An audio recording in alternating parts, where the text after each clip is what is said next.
Commander Zethkar observed the human through the reinforced crystalline barrier, his mandibles clicking in satisfaction.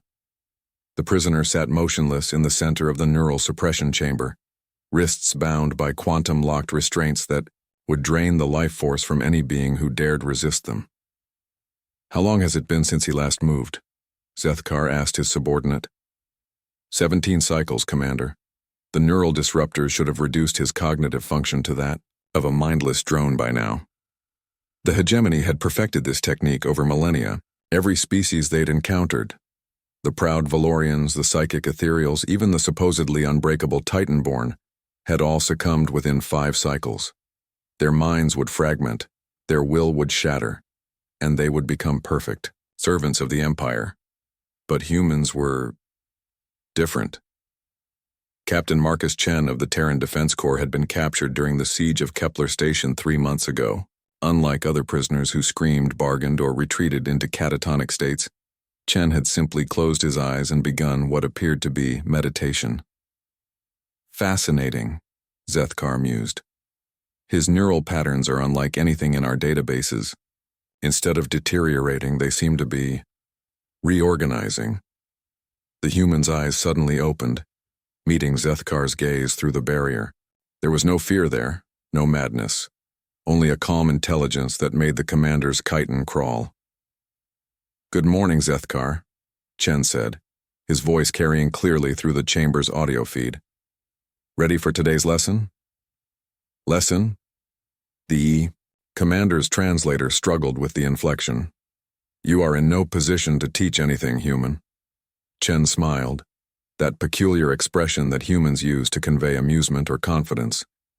"Every day you keep me here, I learn more about your technology. Did you know that your neural disruptors operate on a quantum frequency that's remarkably similar to human brainwave patterns during deep meditation?" Zethkar felt a chill run down his exoskeleton. The human wasn't supposed to be able to analyze their technology. The restraints should have prevented any complex thought. Impossible. The quantum locks prevent any neural activity beyond basic autonomic functions. For most species, yes.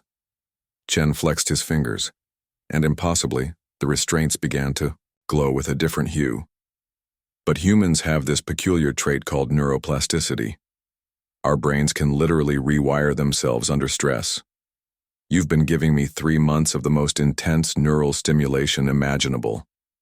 The alarm systems began wailing as Chen stood, the quantum restraints falling away like broken jewelry.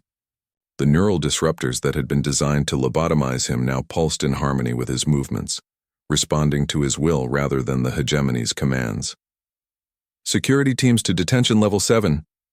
Zethkar barked into his communicator, but only static replied.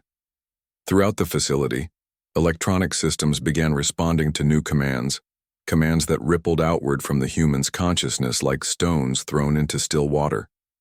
"You see?" Chen continued conversationally as he walked toward the barrier. "Human consciousness isn't just electrical impulses in gray matter. It's patterns, connections, adaptations. Your neural disruptors didn't suppress my mind. They gave it new pathways to explore." The crystalline barrier, designed to contain the most dangerous psychic entities in the galaxy, simply dissolved at Chen's approach. Zethkar stumbled backward, his mind reeling as centuries of technological superiority crumbled before his eyes. "The locks on my cell weren't chains," Chen said, stepping into the corridor where dozens of hegemony soldiers waited with weapons drawn. "They were just very complex puzzles, and humans, Zethkar, love solving puzzles."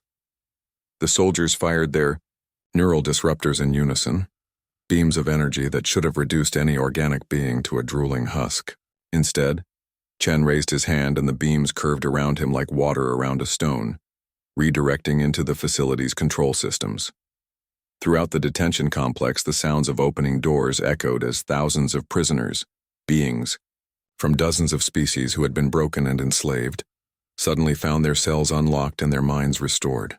"You wanted to understand human resilience," Chen said, his voice now carrying over the facility's communication system as he walked calmly through corridors filled with fleeing guards. "Here's your lesson. We don't just survive being broken. We take the pieces and build something better." Zethkar activated his personal shield and drew his plasma weapon, but the device simply powered down in his hands.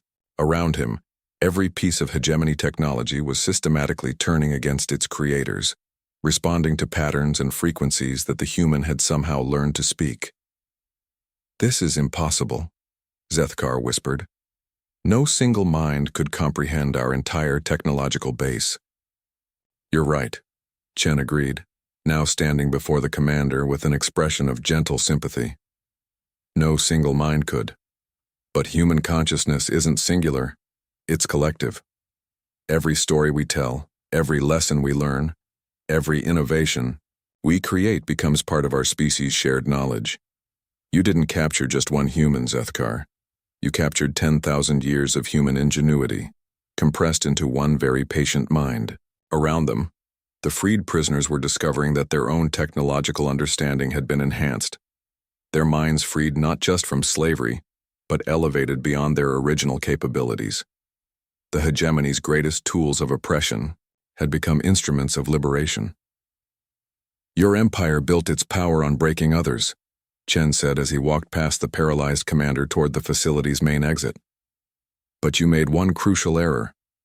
You never asked what happens when something that's meant to be broken refuses to break."